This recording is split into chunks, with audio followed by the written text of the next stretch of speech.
السلام عليكم ورحمة الله وبركاته. نحمد الله العظيم، نصلي ونسلم على الرسول الكريم، أما بعد، فقد قال الله سبحانه وتعالى في كلامه القديم والفرقان الحميد: أعوذ بالله من الشيطان الرجيم، بسم الله الرحمن الرحيم. ومن أظلم ممن منع مساجد الله أن يذكر فيها اسمه وسعى في خرابها أولئك ما كان لهم أن يدخلوها إلا خائفين لهم في الدنيا خزي ولهم في الآخرة عذاب عظيم. صدق الله العظيم. எல்லா புகழும் அல்லாஹ் ஜல்ல ஷானஹு தஆலா ஒருவனுக்கே உரித்தாகும். அருமை நாயகம் முஹம்மது ரசூலுல்லாஹ் ஸல்லல்லாஹு அலைஹி வஸல்லம் அவர்களின் மீதும் நற்பாக்கியங்கள் நிறைந்த அவர்களுடைய உம்மத்தின் மீதும், குறிப்பாக இந்த ஜும்மா நன்னாளில் நம் அனைவர் மீதும் எல்லாம் வல்ல அல்லாஹ்வின் நல்லருள் என்றென்றும் நிறைவாக உண்டாவதாக. ஆமீன். அல்லாஹ் ஜல்ல ஷானஹு தஆலா உலகம் முழுக்க அவனை வணங்கி வழிபடுவதற்காக வேண்டி அவன் இறை இல்லங்களை, மஸ்ஜிதுகளை உருவாக்குகிறான். பள்ளிவாசல்கள் என்பது இஸ்லாமிய உலகத்தினுடைய அடையாளம். பள்ளிவாசல் என்பது இஸ்லாத்தினுடைய நினைவு சின்னம். பள்ளிவாசல்கள் என்பது பூமியிலே அல்லாஹ்வுக்கு மிகவும் பிடித்தமான இடம்.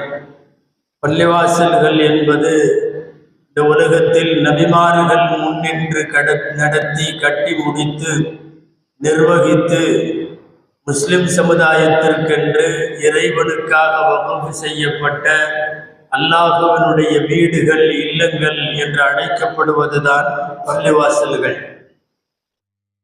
அன்பானவர்களே, உலகம் முழுக்க பள்ளிவாசல்கள் கோடிக்கணக்கில் இருக்கிறது. காலம் செல்ல செல்ல அறிவியல் வளர்ந்து வரும் உலகத்தில் கூட மூட நம்பிக்கைகள் எல்லாம் ஒழிக்கப்பட்டு விஞ்ஞான ரீதியான சிந்தனைகள் வளரத் தொடங்கி இருக்கிற காலத்திலும் கூட பல்வேறு மத ஆலயங்களும் வழிபாட்டு தலங்களும் காற்று வாங்க துவங்கிவிட்ட இந்த பொழுதில் கூட உலகத்தில் பள்ளிவாசல்கள் பெருகிக் கொண்டே இருக்கிறது. ஒவ்வொரு நாளும் உலகத்தில் ஏதாவது ஒரு மூலையில் ஒரு பள்ளிவாசல் ஒன்று புதிதாய் கட்டப்படுகிறது, இடம் வாங்கப்படுகிறது, விஸ்தீரணம் செய்யப்படுகிறது, விரிவாக்கம் செய்யப்படுகிறது. பழைய பள்ளிவாசலை இடித்து புதுப்பித்து புனரமைப்பு பணிகள் நடைபெறுகிறது.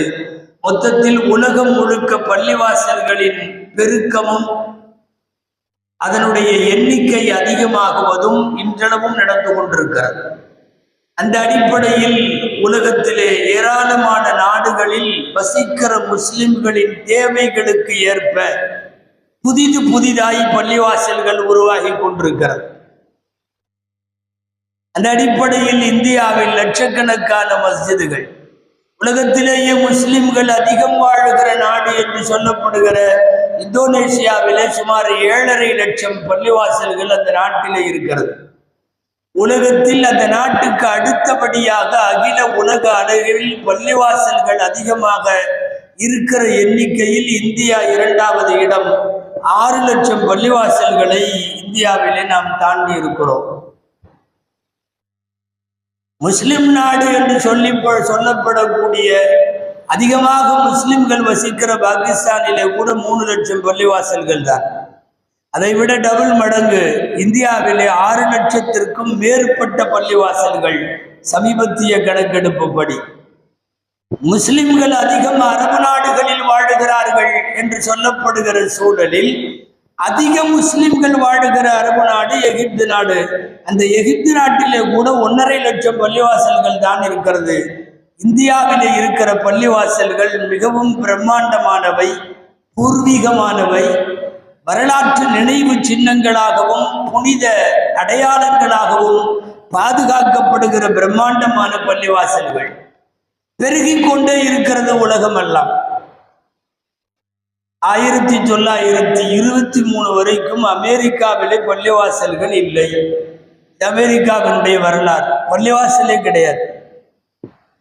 1920களிலே முதல் பள்ளியை காணுகிற அமெரிக்காவில் சுமார் 80 ஆண்டுகளுக்கு பின்னாலே இன்றைக்கு ஆயிரக்கணக்கில் பள்ளிவாசல்கள்.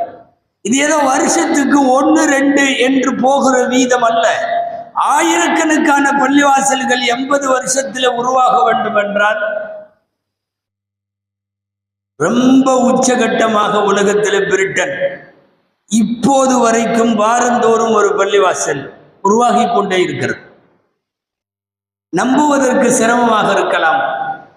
வெகு சீக்கிரத்தில் இஸ்லாமிய நாடாக கூட மாறக்கூடும் என்று அங்கே இருக்கிற ஆட்சியாளர்களே அஞ்சுகிற அளவுக்கு இஸ்லாமின் எண்ணிக்கையும் வேகமாய் பரவுகிறது. மறுபக்கம் பள்ளிவாசல்கள் எண்ணிக்கையும் பெருகி கொண்டே போகிறது. வாரந்தோறும் புதிதாய் சேருகிற முஸ்லிம்களின் விகிதாச்சாரத்திற்கு ஏற்ப ஆங்காங்கே பல்வேறு பகுதிகளில் நேரடியாக பள்ளிவாசல் என்று பெயர் வைக்காவிட்டாலும் இஸ்லாமிக் கன்வென்ஷன் சென்டர் என்கிற அடிப்படையில், இஸ்லாமிக் ஸ்கூலுகள் என்கிற அடிப்படையில் எல்லா இடத்திலும் பள்ளிவாசலை கொண்டு வந்து கொண்டே இருக்கிறார். பள்ளிவாசல்களுக்கு இருக்கிற பாரம்பரியமும் அதனுடைய மாண்பும் மரியாதையும் இஸ்லாத்தில் பெண்ணை நோக்கி வளர்ந்திருக்கிற அந்த மினாராக்களுக்கு கீழே இருக்கிற தொடுமிடங்களுக்கான மரியாதை மிகவும் பெரியது. அதனால்தான் பள்ளிவாசல்கள் கட்டுவதற்கு கூட இங்கே நிபந்தனைகள் இருக்கிறது. சும்மா ஏனோதானோ என்று பள்ளிவாசல் கட்டிவிட முடியாது. அடுத்தவர்களுக்கு சொந்தமான அவர்களுக்கு உரிமையான இடத்தில் முழுக்க பள்ளிவாசல் அமைய முடியாது. ஆக்கிரமிப்பு செய்து ஒரு இடத்தில் பள்ளிவாசல் கட்டுவது, பள்ளிவாசல் கட்டுவதற்கான அனுமதியே அங்கே கிடையாது. ஆக்கிரமிப்பு நிலங்களில் பள்ளிவாசல் அமைய முடியாது. பொதுஜனங்கள் பயன்படுத்துகிற தெருக்களை அபகரித்து அந்த தெருக்களின் இடங்களில், புறம்போக்கு நிலங்களில், இது போன்ற இடங்களில் பள்ளிவாசல்கள் அமைக்கப்படுவது கூடாது. பள்ளிவாசல்கள் அமைக்கப்படுவதற்கென்று சட்டங்கள் உண்டு.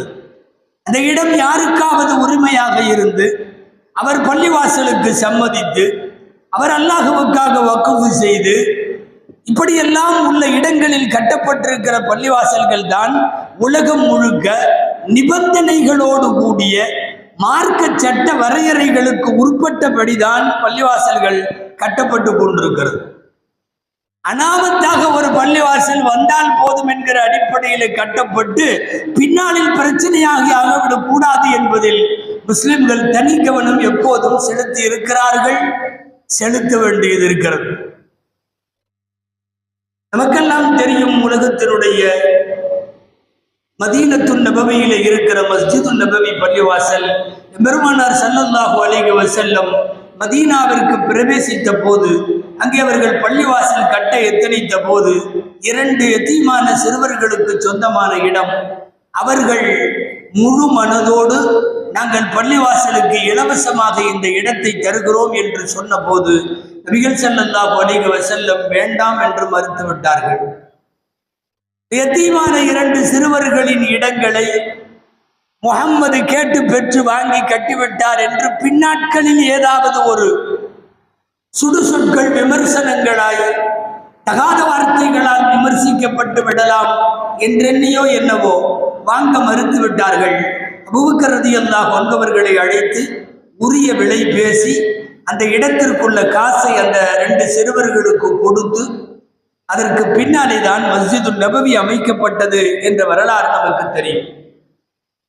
யாருடைய இடத்திலும் ஆக்கிரமித்து பள்ளி கட்டக்கூடாது என்பது பள்ளிவாசல் கட்டுவதன் விதிமுறைகளிலே இருக்கிற காரணத்தால் இஸ்லாமியர்கள் அல்லாஹ்வுக்காக கட்டப்படுகிற அந்த பள்ளிவாசல்களை அடுத்தவர்களிடம் ஆக்கிரமித்து ஒருபோதும் செய்ய மாட்டார்கள். இந்தியாவிலே அப்படி செய்ததாய் ஒரு அரசியல் சமீப காலமாக சுமார் 30-40 வருஷமாக இந்த மண்ணில், அதாவது முன்னெப்போதும் எந்த காலத்திலும் எழாத பிரச்சனைகள் பள்ளிவாசல்களை ஒட்டி சமீப காலங்களில் எழத் துவங்கி இருக்கிறது.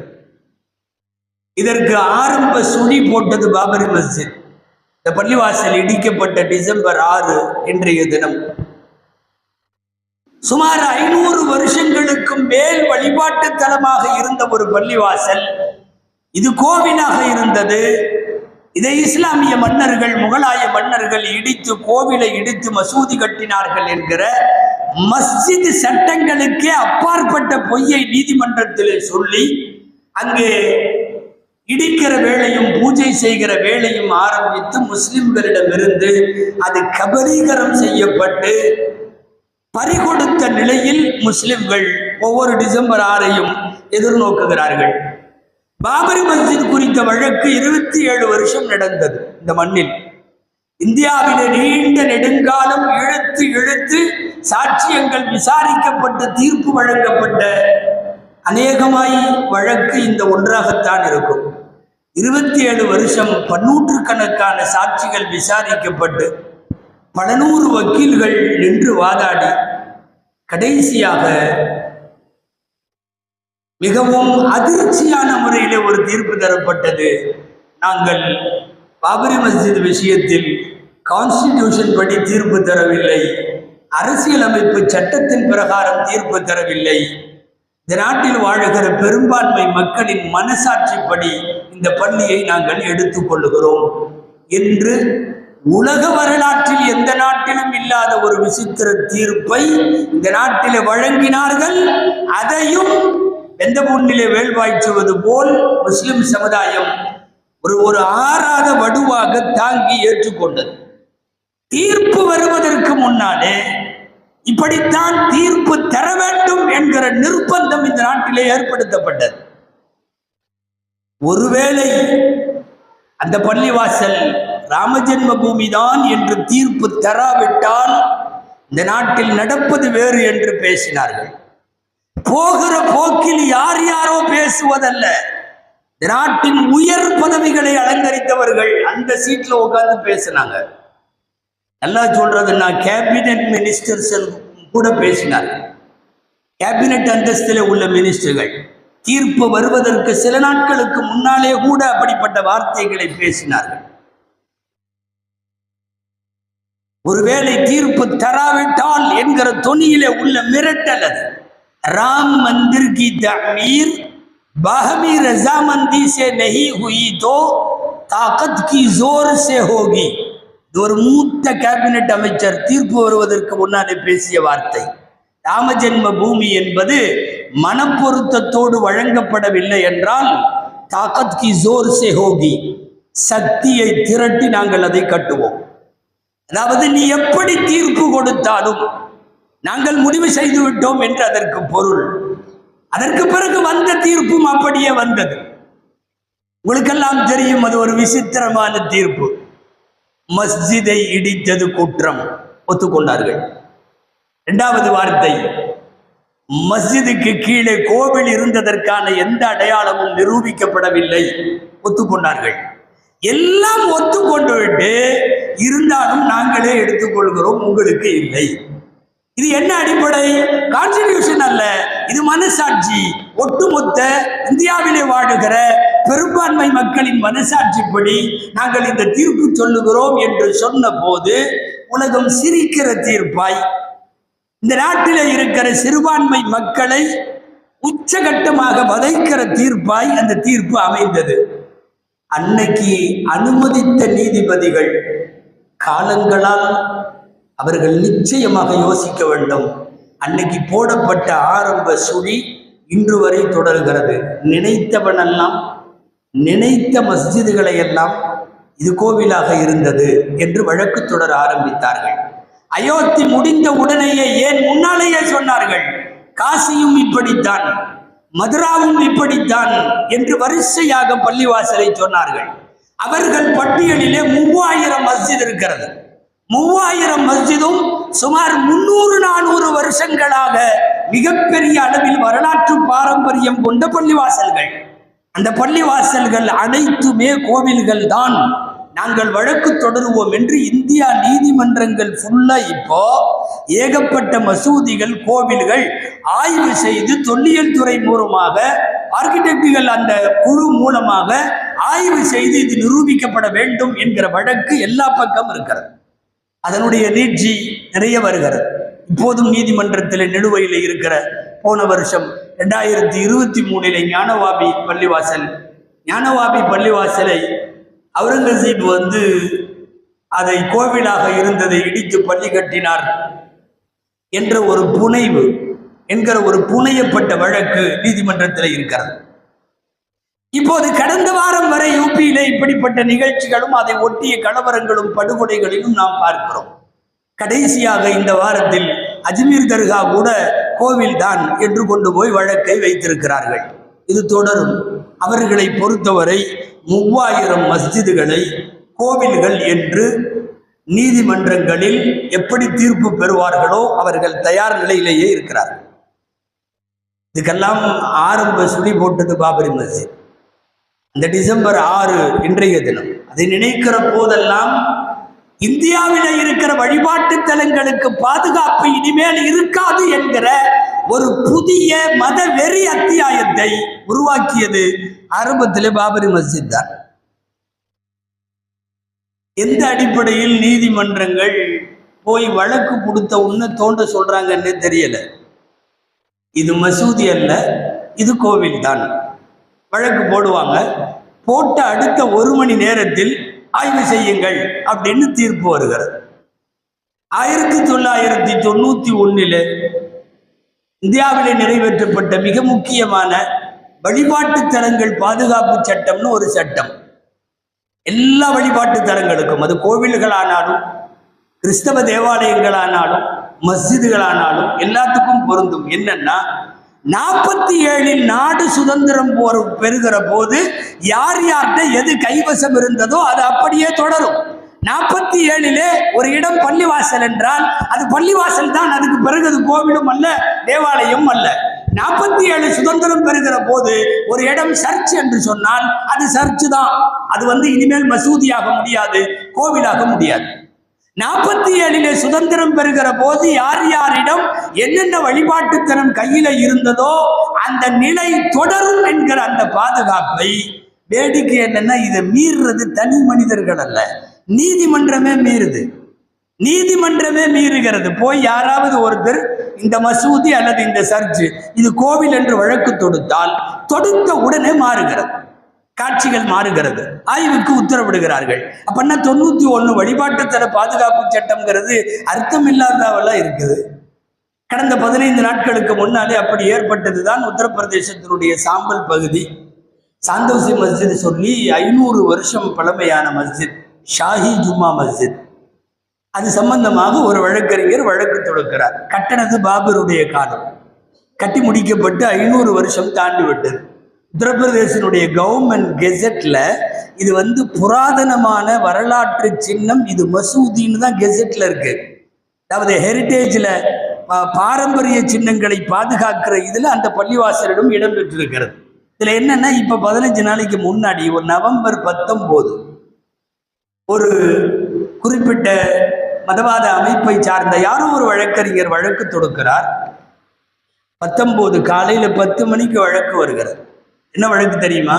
இது ஜாமியா மஸ்ஜித், ஷாஹி ஜாமியா மஸ்ஜித். இது மஸ்ஜித் அல்ல, இது முன்னால கோவிலா இருந்துச்சு. 500 வருஷத்துக்கு முன்னாடி மாத்திட்டாங்க. 500 வருஷத்திற்கு முன்னாலே மாற்றினார்கள் என்கிற பிரம்மாண்டமான ஒரு கேஸ்.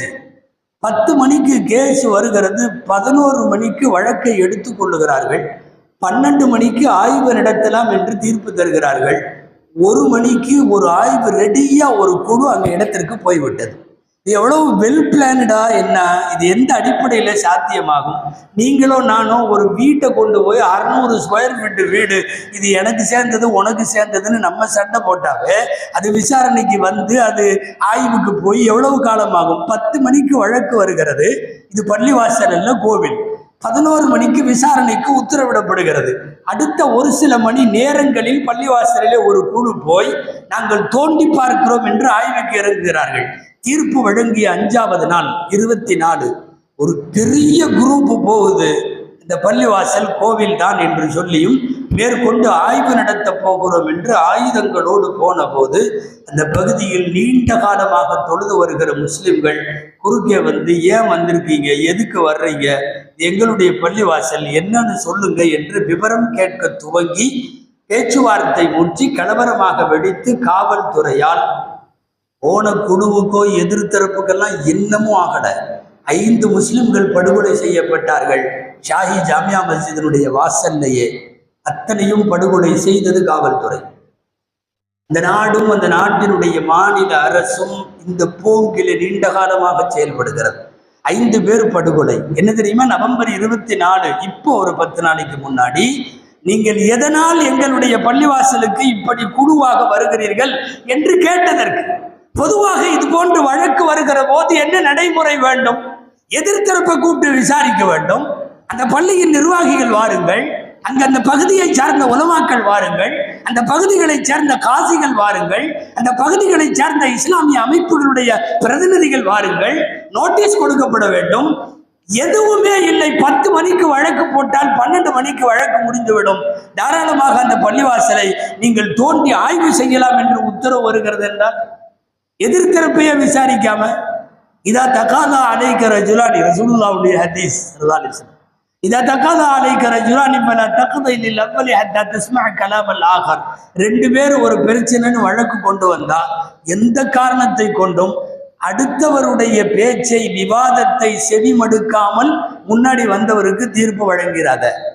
நபி ஸல்லல்லாஹு அலைஹி வஸல்லமுடைய வார்த்தை. எந்த வழக்கா இருந்தால், கணவன் மனைவி வழக்கா இருந்தால், ஒருவர் வந்து சொல்லுகிற போது மட்டும் வாங்கி கொண்டு அடுத்தவர்களிடம் விசாரிக்காமலேயே முடிவுக்கு வருதல் நீதித்துறைக்கு செய்யப்படுகிற பெரிய துரோகம். இன்னமும் இந்த நாட்டினுடைய பொதுஜன மக்களுக்கு விளங்கவே மாட்டேங்குது. என்னன்னா, முன்னாடி இருக்கிற முகலாய மன்னர்கள் இந்துக்களுக்கு கோவில்களுக்கு மானியமாக ஏக்கர் கணக்கில் நிலம் கொடுத்துருக்காங்களாம். அது எல்லாமே இன்னைக்கு வரைக்கும் பட்டா, அந்த பத்திரம், ஃபர்மான் பத்திரம்னு பேர் முகலாயர் காலத்தில் கொடுத்தது. எல்லா மன்னர்களும் திப்பு சுல்தான் உட்பட எல்லாம் வந்து 100 ஏக்கர் 200 ஏக்கர் என்று கோவில்களுக்கு கொடுத்திருக்கிறார்கள். நாடு பூரா அவங்களோடது. கையெழுத்து போட்டால் எவ்வளவு ஏக்கரை வேணாலும் கொடுக்கலாம். அவங்களுக்கு என்ன தேவை வந்தது? இந்த கோவிலுக்கு கீழே இதை வச்சுக்கிட்டு இதுக்கு மேலே பள்ளிவாசல் கட்டுன்னு ஏன் வரணும்? இது வெகுஜன மக்களே யோசிக்கிறார்கள். நீங்களே சொல்றீங்க முகலாய மன்னர்கள் கோவில்களுக்கு மானியமாய் வழங்கினார்கள். கோவில்களுக்கு மானியமா ஏக்கர் கணக்கில் இடம் கொடுக்கிறவருக்கு ஒரு பள்ளிவாசலுக்கு இடம் இல்லாமல் போச்சா? ஒரு பள்ளிவாசல் கட்டுறதுக்கு அவருக்கு எங்க இடம் இல்லையா? இந்த ஷாஹி ஜும்மா மஸ்ஜித் மாதிரி 10 பள்ளிவாசல் கட்டலாமே, 100 பள்ளிவாசல் கட்டலாமே. எதற்காக வந்து ஒரு சின்ன இடத்துல இதுக்கு மேல பள்ளிவாசல் கட்டுன்னு முஸ்லிம் மன்னர் சொல்லி கட்டினாங்க? இந்த லாஜிக் எந்த வகையிலையும் புரியவில்லை. நாட்டில் இருக்கிற முஸ்லிம்கள் மாத்திரமல்ல, பொதுஜன மக்கள் இதை யோசிக்க வேண்டும். இது இப்படியே போச்சுன்னா விளங்காது. அதாவது 47 நேரத்தில் இருந்த மாதிரி அவங்கவுங்களுக்கு சொந்தம்ங்கிற அந்த வழிபாட்டுத்தல பாதுகாப்பு சட்டத்தை தாண்டி இந்த பள்ளிவாசலும் கோயில், இந்த பள்ளிவாசலும் கோயிலுன்னா சுருக்கமா இந்தியாவிலே பள்ளிவாசல்கள் இருக்கக்கூடாது அப்படிங்கிறது தான் அதனுடைய கருத்து. உங்களுடைய பாணிக்கே வருவதானாலும் 47க்கு பின்னாடி என்னென்ன நடந்துச்சு தெரியுமா? எத்தனை பள்ளிவாசல்களை நீங்கள் கோவில்களாக மாற்றினீர்கள். திருப்பி கொடுத்து விடுவதற்கு அவர்கள் தயாரா? எந்த காரணம் கொண்டும் வெகுஜனங்களாக இருக்கிற இந்து சமூகத்தை நாம் கோபிக்கவில்லை. அவர்கள் இந்த வேலையில இறங்கவும் இல்லை. மத வெறி பிடித்து அலைபவர்கள் மாத்திரமே இந்த வேலையில இறங்குறாங்க. எல்லா இந்துக்களும் இறங்கவில்லை. இறங்குறவங்க இந்த மாதிரி எக்கச்சக்கமாக 47க்கு பின் கோவில்களாக மாற்றப்பட்டதையெல்லாம் என்ன செய்யறது? ஃபாரூக் ஷேர் ஜும்மா மஸ்ஜித் அப்படின்னு சொல்லி மிகப்பெரிய பள்ளிவாசல், ஹரியானால குருகிராமில் இருக்கிற பள்ளிவாசல், ஆகப்பெரிய பள்ளிவாசல். அது இன்னைக்கு வரைக்கும் என்னன்னா மினாரா இருக்கு, பயங்கரமான மினாரா, குப்பா இருக்கிறது.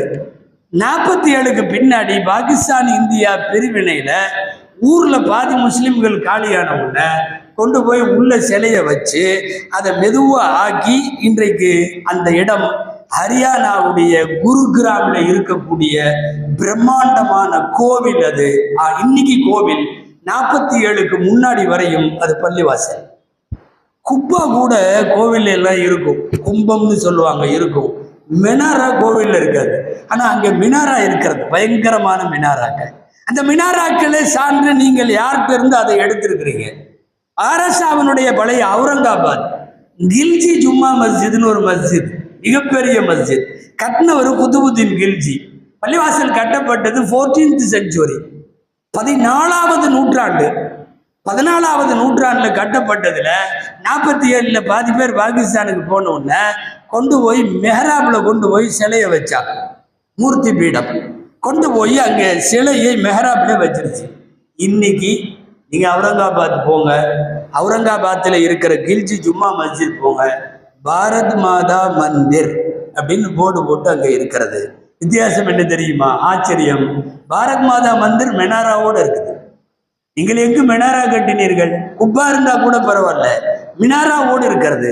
நாங்கள் கேட்க வருவது 47க்கு பின்னால் எத்தனை மஸ்ஜிதுகளை நீங்கள் கோவில்களாக ஆக்கி கொண்டீர்களோ அதையெல்லாம் திரும்ப ஒப்படைக்க வேண்டும் என்கிற நியதியில் எல்லாரும் கிளம்பி விட்டால் இது எங்க போகும்?